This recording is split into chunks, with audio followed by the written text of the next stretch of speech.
எல்லோரும் எப்படி இருக்கீங்க? நல்லா இருக்கீங்க? நான் நல்லா இருக்கிறேன். அப்புறம் வந்து இன்றைக்கி என்னன்னு பார்த்தீங்கன்னா, துவரம் பருப்பு வச்சு அரைக்கீரை வச்சு ஒரு குழம்பு. சரிங்களா?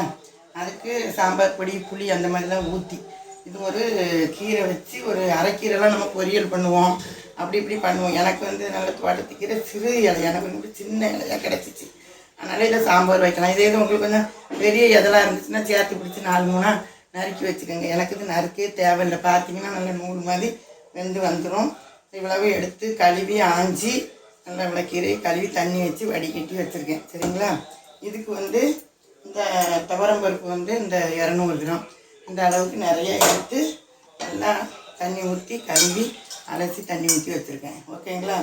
இதுக்கு தேவையான பொருட்களை நம்ம போட்டு ஒரு என்ன அரைக்கீரை குழம்பு வைக்க போகிறேன். இது எப்படின்னு பாருங்கள். பார்க்க தான் பொருள் நிறையா இருந்த மாதிரி இருக்கும்.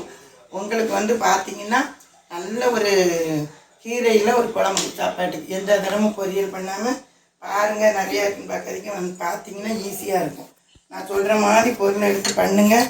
கீரைக்கு அவ்வளோ குழம்பு டேஸ்ட்டாக இருக்க மாட்டேங்க. அதுக்கு வந்து என்ன பாருங்கள், வெங்காயம் நல்லா நான் வந்து சின்ன சாம்பார் வெங்காயம் இப்படி நல்லா 2 கை நறுக்கி வச்சுருக்கேன். நீங்கள் சாம்பார் வெங்காயம் இருந்தாலும் போடுங்க, இல்லைனாலும் நல்லா பெரிய பல்லாரி 2 பல்லாரி எடுத்து கொஞ்சம் தடி தடியாக அப்படி நறுக்கி வச்சுக்கோங்க. ஓகேங்களா? அதுக்கு பிறகு பூண்டு, அதுக்கு வந்து பாருங்கள் நல்ல 1 கை பூண்டு எடுத்து இப்படி வச்சுக்கோங்க நறுக்கி. அப்புறம் வந்து தக்காளி பழம், பெரிய தக்காளி பழம் நான் 2 எடுத்துருக்கேன். நீங்கள் சின்னதுன்னா ஒரு 3 எடுத்துக்கோங்க, நறுக்கி வச்சுக்கோங்க. அப்புறம் இது வந்து நம்ம சாம்பார் பொடி போடுறோம். இது நம்ம வாசனைக்கு பாருங்கள் ஒரு 4 5 பச்சை மிளகாய் எடுத்து நல்லா இப்படி கீறி வச்சுருக்கேன், அப்படி வச்சுக்கோங்க. அப்புறம் வந்து சீரகம், அதில் போடுறதுக்கு சீரகம் வந்து 1 டீஸ்பூன், இந்த மாதிரி 1 டீஸ்பூன் வச்சுருக்கேன். அப்புறம் 1/2 டீஸ்பூன் மஞ்சத்தூள். அப்புறம் வந்து இது வந்து நம்ம சாம்பார் ஆல் பர்பஸஸ் பொடின்னு சொல்லுவோம் பார்த்திங்களா. நான் எல்லா குழம்புக்கும் போடுவேன், எல்லா குழம்பு மசாலா. அது வந்து சாம்பாருக்கும் நான் இதான் போடுவேன் பார்த்துக்கோங்க. இல்லை சோம்பு சேர்த்துருக்க மாட்டேன். அதனால் நான் வந்து மட்டனுக்கு எப்படி இது போட்டு வைப்பேங்கிறதை நான் உங்களுக்கு சொல்லித்தரேன். இது இப்போ சாம்பாருக்கு வந்து இந்த பொடியில் வந்து 2 டேபிள் ஸ்பூன் எடுத்துருக்கேன். சரிங்களா? அதுக்கு பிறகு பெருங்காயம் சேர்க்கணும். கண்டிப்பாக பெருங்காயம் வந்து இதுக்கு ஒரு 1/2 டீஸ்பூன் சேர்த்துக்கணும். அப்புறம் வந்து புளி, இது வந்து புளி நான் எப்போ ஊற்றுறேன்னு பாருங்கள். என்ன புளி வந்து ஒரு எலுமிச்சம்பழம் சைஸில் எடுத்து ஊற வைக்கணும். அதையும் இவ்வளோ எடுத்துக்கோங்க. அப்புறம் வந்து தாளிக்கிறதுக்கு எண்ணெய், கடுகு, பிறகு கொஞ்சம் தாளிக்க வெங்காயம், கொத்தமல்லி இலை, கருவேப்பிலை, இதெல்லாம். நீங்கள் ஒரு கொத்தமல்லி இலை இல்லைனாலும் நம்ம வந்து குழம்பு வைக்க முடியாது அப்படின்லாம் நினைக்காதீங்க. கொத்தமல்லி இலை இருந்தால் போடுங்க, இல்லைனாலும் அது ஒன்றும் தப்பு இல்லை. சரிங்களா? அந்த மாதிரி இந்த வெங்காயம் பூண்டு தக்காளியெல்லாம் நம்ம வீட்டில் எப்பவுமே இருக்கும். இப்போ கொத்தமல்லி இலை இல்லைன்னா நினைக்காதீங்க, இருந்தால் போடுங்க, கொஞ்சம் நல்லாயிருக்கும். அவ்வளோதான். இனிமேல் நான் இதில் என்னெல்லாம் எப்படி போட்டு நான் வேக வைக்கிறேங்கிறத நான் வந்து காமிக்கிறேன். சரிங்களா? இப்போ பாருங்கள், நம்ம கீரையை இந்த பருப்பில் வந்து தண்ணி ஊற்ற போதில்லை, நல்லா கீரை அள்ளி பருப்பு கட்டி பருப்பில் வந்து நம்ம கீரை அள்ளி நல்லா இப்படி அள்ளி வச்சுக்கிறோம். பாருங்கள், இவ்வளோ கீரை போடுறமேன்னு நினைக்காதீங்க. இந்த பருப்புக்கு தண்ணி ஊற்றணுன்னு நல்லா பாருங்கள், நறுக்கவே இல்லை நான். இந்த போட்டு என்ன கீரை? அரைக்கீரை. பார்த்திங்களா? அதுக்கு பிறகு பாருங்கள் அந்த தக்காளி பழம், அதுக்கப்புறம் அது நம்ம பூண்டு, அப்புறம் சாம்பார் வெங்காயம், வெங்காயம் எந்த வெங்காயம் இருந்தாலும் சரி, பச்சை மிளகாய், அப்புறம் வந்து நம்ம இந்த சீரகம், அப்புறம் வந்து இந்த மஞ்சள்தூள். ஓகேங்களா? மஞ்சள்தூள் போட்டுட்டு பெருங்காயம். இப்போ வந்து பெருங்காயம் வந்து இப்படி வந்து பாருங்கள் ஒரு 1/2 ஸ்பூன் இந்த மாதிரி பெருங்காயத்தூள் போட்டுக்கோங்க. சரிங்களா? ஒரு 1/2 வாசி போட்டுட்டு அவ்வளோதான். போட்டு நம்ம இதுக்கு தேவையான தண்ணியும் உப்பும் போட்டு ஒரு 5 6 விசில் வைங்க. சரிங்களா? ஒரு 5 விசில் 6 விசில் வைக்கிற மாதிரி வைங்க. இப்போ நான் இதுக்கு வந்து தண்ணி வந்து இது வந்து 1/2 லிட்டர் ஊற்றிக்கோங்க. வந்து 1/2 லிட்டர் 1, அப்புறம் வந்து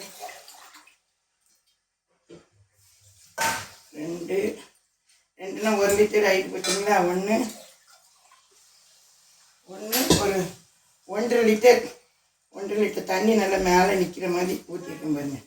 தண்ணி இந்த மாதிரி நல்லா மேலே இப்படி நிற்கிற மாதிரி கொஞ்சம். அப்புறம் வந்து அதுக்கு ஒரு கரண்டி போடுறேன். இந்த கரண்டி போட்டு நம்ம வச்சுட்டோம்னா பொங்கவே பொங்காது. இப்படி போட்டு நல்ல இதை ஒரு கிளறி மஞ்சள் எல்லாம் போட்டு பார்த்தீங்களா, கொஞ்சம் தண்ணி ஊற்றணும். அதனால் கொஞ்சம் இது கொஞ்சம் தண்ணி பிடிச்சிக்கணும். இப்போ இதுக்கு நம்ம உப்பு போடணும். உப்பு நான் ஒரு 2 ஸ்பூன் மாதிரி குழம்புக்கு நல்லா இப்போவே கொஞ்சம் குக்கரில் தானே வச்சுருக்கேன். ஒரு 2 ஸ்பூன் போடுற மாதிரி நான் போட்டுருக்கேன். சரிங்களா? அப்புறம் நம்ம அதுக்கு பிறகு உப்பு நம்ம வேணுங்கிறது நம்ம தர பார்த்துக்கலாம். ஓகேங்களா? கிண்டி போட்டு தண்ணி நல்லா இப்படி மேலே நிற்கிற மாதிரி ஊற்றணும். என்றைக்கு இந்த பருப்பு இவ்வளோ இருக்குன்னு பார்க்காதீங்க. பருப்பு கீரை இப்படி எல்லாம் இதெல்லாம் வந்துடும். இது எங்களுக்கு இந்த வாரமே ஒரு கீரையின் வாரமாக இருக்குது. சரி, நிறைய கீரை வாங்கி வச்சுருந்தோம் பார்த்தீங்களா, எல்லாத்தையும் உங்களுக்கு ஒன்று ஒன்றா போடணும், ஒவ்வொரு வித்தியாசமாக போடணும். இப்படி ஒரு கரண்டியை இந்த மாதிரி வச்சுருங்க. இந்த பாருங்க, இந்த ஜாயிண்ட்டுக்கும் இந்த ஜாயிண்ட்டுக்கும் இடிக்காமல் வச்சுட்டிங்கன்னா பொங்கியே வராது. இப்படி வச்சு மூடி நம்ம அடுப்பில் வச்சு ஒரு 5 விசில், ஓகேங்களா? ஒரு 5 விசில் 6 விசில்கிட்ட வைங்க. சரிங்களா?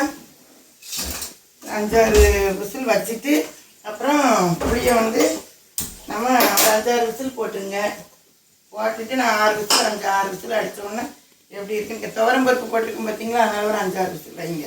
ஒன்றும் பிரச்சனை இல்லை. புளியை ஊற வச்சுட்டு புளி தண்ணி ஊற்றி எப்படி தாளிக்கிறேன் அப்படிங்கிறத பாருங்கள். ஓகேங்களா? சூப்பராக இருக்கும். தண்ணி போயிடும். இப்போ பாரு, இப்போ 6 விசில் வந்துச்சு பார்த்துக்கோங்க. நம்ம இப்போ அடுப்பை அணைச்சாச்சு. சரிங்களா? இப்போ அடுப்பை அணைச்சி விசில் எடுத்துட்டு நம்ம திறந்து பார்ப்போம். ஓகேங்களா? ஒரு சொட்டு தண்ணி வந்துருக்கா பார்த்தீங்களா, எப்படி வச்சோமோ அப்படியே இருக்கும். நிறைய நம்ம இப்போ நம்ம கரண்டி உள்ள இடக்கு எப்படி வந்திருக்கு பார்த்தீங்களா, எவ்வளோ கீரை அள்ளி வச்சேன். பருப்பு ஒரு டம்ளர் போட்டு பாருங்கள். கரண்டியை நம்ம டிஸ்போஸ் பண்ணி அப்படியே தக்காளியோட கீரை இருந்தால் அந்த மாதிரி வச்சு பாருங்கள். துவரம் பருப்பு அன்னைக்கு எவ்வளோ கீரை அள்ளி வச்சோம். கீரையே இருந்துச்சா பார்த்தீங்களா, அது மாதிரி கீரையில் நிறைய நான் உங்களுக்கு பொன்னாங்கண்ணி கீரை, அந்த கீரைன்னு நான் பண்ணி காமிக்கிறேன். இப்போ நம்ம நல்லா இப்படி கலக்கிட்டு நல்லா இப்படி கலக்கிடுங்க. நல்லா கடைஞ்ச மாதிரி கரண்டியை போட்டே கலக்கிடுங்க. கலக்கிட்டு நம்ம தாளிக்கணும். புளி ஊற்றணும். இப்போ நம்ம நல்லா கலக்கி புளி ஊற்றணும். மத்து போட்டு கொஞ்சம் இது பண்ணி கஷ்டம். அடுப்பை ஆன் பண்ணி நல்லா நீங்கள் மத்து போட்டு கலக்க வேண்டாம். நல்லா பாருங்கள் எவ்வளோ கீரை போட்டோம். அப்படி எவ்வளோ கீரை போட்டோம். அந்த கீரையே உங்களுக்கு தெரிஞ்சா பார்த்தீங்களா, அது மாதிரி உங்கள்கிட்ட இந்த மாதிரி அரைக்கீரை, பொன்னாங்கண்ணி கீரை எப்படி பண்ணணும், அரைக்கீரை எப்படி பண்ணணும், எந்த கீரைக்கு எந்த பருப்பு போடணும், எதுக்கு புளி போடணும் அப்படிங்கிறத நான் உங்களுக்கு கீரையில் நிறைய சொல்லித்தரேன். சரிங்களா? நாங்கள் புளி தண்ணி ஊற்றி வச்சதுக்கு இப்போ நம்ம பருப்பு சாம்பார் பருப்பு போட்டோமா, அதனால நம்ம புளி தண்ணி ஊற்றணும். புளி தண்ணி ஊற்றி நல்லா புளிப்பு பார்த்து இப்போ கலக்கிட்டு நம்ம உப்பு அப்போ தான் போட்டோம். உப்பு பார்த்துட்டு கொஞ்சம் உப்பு போடணும்.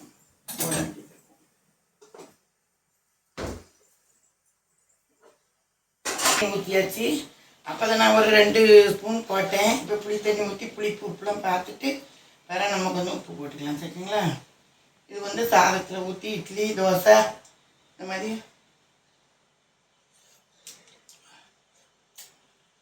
ஊற்றி புளியெல்லாம் நல்லா இருக்குது. உப்பு மட்டும் கொஞ்சம் வேணும். சரிங்களா? கொஞ்சம் இன்னும் ஒரு 1 டீஸ்பூன் நான் உப்பு போட்டுக்கிறேன். சரிங்களா? நம்ம தாளிக்கணும். 1 ஸ்பூன் உப்பு போட்டுட்டு அப்புறம் இந்த சாம்பார் பொடி வச்சுருந்தோம் பார்த்தீங்களா, அதை நம்ம இப்போ போட்டுடணும். ஓகேங்களா?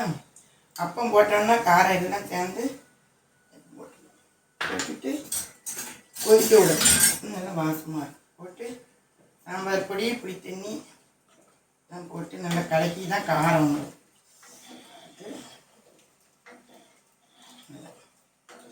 கலக்கி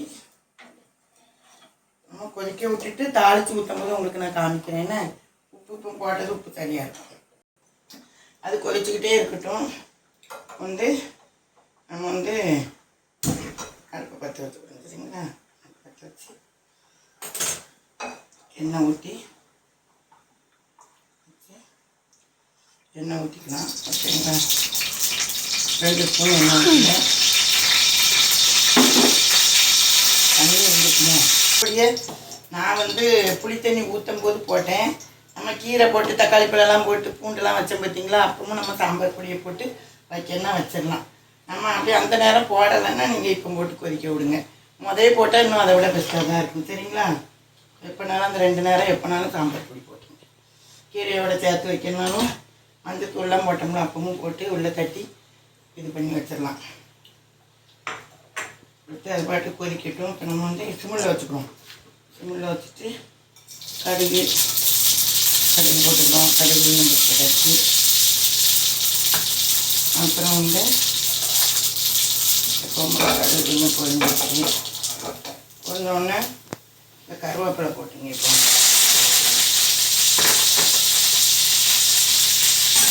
அப்புறம் வந்து இதுக்கு வந்து அவ்வளோவா வத்தல் போட மாட்டேன். தேங்க இப்போ பச்சை மிளகாலாம் சேர்த்து ஏதாவது வெள்ளையா இந்த பாசி பருப்புலாம் வைக்க பார்த்தீங்கன்னா அந்த மாதிரி தாளிச்சு நம்ம காய்ந்த மிளகா போடலாம்.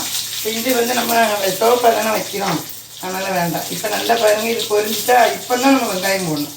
இப்போ வெங்காயம் போட்டு அந்த கருவேப்பிலை வந்து நல்லா பொறுன்னு வரும். நீங்கள் வெங்காயத்தை போட்ட பிறகு மேலே கருவேப்பிலை போடக்கூடாது. அது உங்களுக்கு இப்போ மல்லி இலை இருக்குது. பாதி மல்லி இலையும் இங்கே வதக்கிட்டு பாதி மல்லி இலையும் அங்கே போட்டுருவோம். நல்லா இது பண்ணிவிட்டு நல்லா இப்போ இதை நல்லா தாளித்து எடுக்கணும் பார்த்தீங்கன்னா. அதுக்கப்புறம் இதில் கொஞ்சம் பெருங்காயம் அப்போ கொஞ்சம் போட்ட பார்த்தீங்களா. பெருங்காயம் இருந்துச்சுன்னா நம்ம கொஞ்சம் அப்போ இப்போ கடைசியாக கொஞ்சம் லைட்டாக பெருங்காயம் போட்டால் சாம்பார் தூக்கும். அது நான் வெங்காயம் வதக்கிட்டு வரேன், சரிங்களா. கொஞ்சோட பெருங்காயம் போடுங்க. இப்போ நான் தாளித்தத்தில் சாம்பாருக்கு வந்து லாஸ்ட்டாக கொஞ்சோட பெருங்காயம் சேர்த்தனா நல்ல மணமாக இருக்கும், ஓகேங்களா. கொஞ்சோட சேர்த்துட்டு லைட்டாக அப்படி கிண்டிட்டு ஸ்பூனில் வச்சுக்கோங்க. ஒரு பாதி இலையை நம்ம இதில் போடுவோம். வேறு கொஞ்சம் இலை இருக்குது, அதை வந்து நம்ம கடைசியில் அங்கே போட்டுருக்கோம். அதை தாளித்து நல்லா அழகாக கொதிச்சு கிடக்கு. உங்களுக்கு கீரைக்கு பார்த்தீங்கன்னா கீரையில் இந்த பொன்னாங்கண்ணி கீரை இருக்குது, வீக்கு பொன்னாங்கண்ணி கீரை இருக்குது, அது சிவப்பு பொன்னாங்கண்ணி கீரை இருக்குது, நிறைய கீரை வகை இருக்குது. உங்களுக்கு ஒவ்வொரு கீரை நான் எப்படின்னு உங்களுக்கு போடுறேன், ஓகேங்களா. இன்னும் நம்ம அடுப்பை ஆஃப் பண்ணிடுவோம். ரொம்ப வேண்டாம் போட்டு தாளிச்சுட்டு பாருங்க. நல்லா இப்படி தாளித்து சாம்பாரில் நல்லா இப்படி தாளிச்சத்தை கல்லெண்ணை ஊற்றி ஊற்றிட்டு அப்புறம் வந்து ஒரு கலக்கி கீரை குழம்பு பார்த்தீங்களா. கீரை குழம்பு நல்லா கொதித்து இதை வந்து சாதத்தில் நம்ம ஊற்றி ஜூஸை எவ்வளோ கீரை போட்டோம் பாருங்கள். கீரை போட்ட இடமும் தெரில, பருப்பு எங்கே கிடக்குன்னு தெரில. பூண்டு வெங்காயம்லாம் பாருங்கள், அங்கே அப்படி பூண்டு வெங்காயம் தக்காளி இந்த மாதிரி கீரையை நம்ம பொரியல் பண்ணி அதை வச்சு சாதத்தோடு கிடந்து சாப்பிட்றதுக்கு நம்ம இந்த மாதிரி ஒவ்வொரு கீரையும் இப்படி ஒவ்வொரு மாதிரி பாசி பருப்பு இந்த பருப்பு அந்த பருப்புன்னு போட்டு வச்சு நான் உங்களுக்கு கீரை நிறைய நான் பண்ணி காட்டுறேன், ஓகேங்களா. அப்புறம் வந்து நல்லா கொதிச்சுட்டு இப்போ தாளிச்சம் போட்டாச்சு. நம்ம இப்போ வந்து அடுப்பை ஆஃப் பண்ணிடலாம், ஓகேங்களா. கொதிச்சாச்சு நல்லா ஆஃப் பண்ணிவிட்டு அப்புறம் வாசனைக்கு கொஞ்சம் வச்சுருந்தோம் பார்த்தீங்களா, அது நல்லா அப்படி திருவி விட்டுருங்க. குழம்பு நல்லா அப்படி திருவி விட்டுருங்க, ஓகே.